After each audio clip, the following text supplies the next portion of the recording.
Today I would like to welcome Crystelle Steyn, Director at NVR Attorneys. Welcome, Crystelle, and thank you so much for your time. Thank you, Madeleine. Crystelle, today's topic of discussion is specifically regarding maintenance for children during and after a divorce. Now, I'd like to start off by asking you to elaborate on what exactly is maintenance and how should it be handled during a divorce? So maintenance is a financial aspect of how to care for a child. Now, usually in a divorce, one parent gets the primary care and residence of the child, and the other spouse usually just gets the contact rights for instance, certain contact time periods to see the child. Now, the party who the children stays with has a right to claim maintenance. That is a financial aspect because the other spouse is no longer living together that can financially contribute. So maintenance is basically a financial order that one spouse is entitled to claim from the other spouse to help to raise the children. Now, Crystelle, who has the duty to support the children and how long does such a duty last? So both parents have equal responsibility towards the children.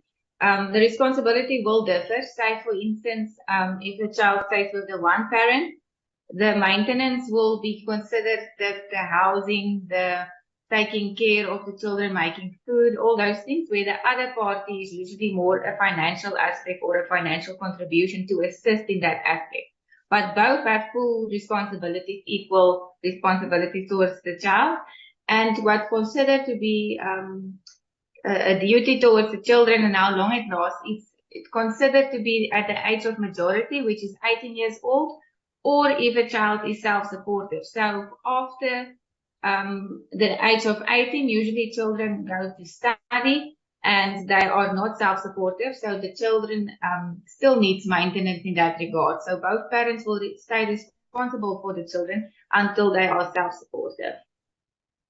You mentioned specifically the maintenance aspect of this. Now, how does it get calculated between the two parents? So there's no specific way or a format which courts considered how to calculate, because if you look at the needs of a baby, for instance, it will be completely different than that of a teenager, which have more schooling and aftercare and all those things. So the courts don't usually have a format how to calculate maintenance, but parents should have at least some sort of list of needs of expenses for the children as well as their own income.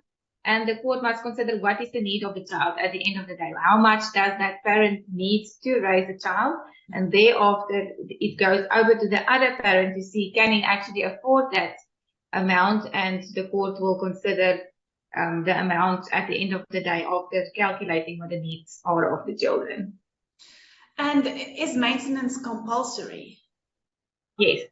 Maintenance is compulsory. It's considered one of your highest court orders, and it will always be compulsory. There's no way that one parent cannot get away with not paying any maintenance. So whether you are financially contributing or in another way of buying actually clothing or supporting the child by staying with them, it is compulsory and it will be until that child is self-supportive. Okay, and then once an order is granted, can the amounts thereafter be adjusted? Yes. So the needs, just as the needs of children changes, the needs of parents also changes. So it happens that people lose their employment, or they are being demoted or retrenched or retired, and the child is still in need of maintenance. So it is not set in stone, the order. You have to approach the maintenance court then afterwards with your income, and you can inform the court that I cannot afford anymore, or I want to lessen the burden on myself because my financial status has also changed. So you can always go back to court and change that order, or it is supposed to increase every year with at least 10% maintenance. So the other parent who has the order can also go to court and increase maintenance depending on the needs of the children. Thank you, Crystelle. And then lastly, what is your advice before a parent claims for maintenance? So it's always important, especially in a divorce, it's quite difficult already to determine what the need will be because usually the spouses stay together at that stage. But I believe parties should always have some sort of list, make a book or a list or anything of expenses of children that you know is a monthly need for a child. And then it will be easier when you go to court to claim for maintenance that you have at least something to fall back on for instance, schooling expenses, aftercare expenses, child clothing, all those things. So start making a list regarding that aspect, and then it will just be much easier to go to court to prove your claim and the need of the child. Thank you, Crystelle, and thank you for sharing, giving us some background information as to how that process works, specifically when it comes to maintenance during and after a divorce. I think this gives us some great insights, and for those that would like to find out more exactly as to how this process will work and what the different aspects are relating to maintenance during and after a divorce, you are more than welcome to get in touch with Crystelle or visit the NVR website.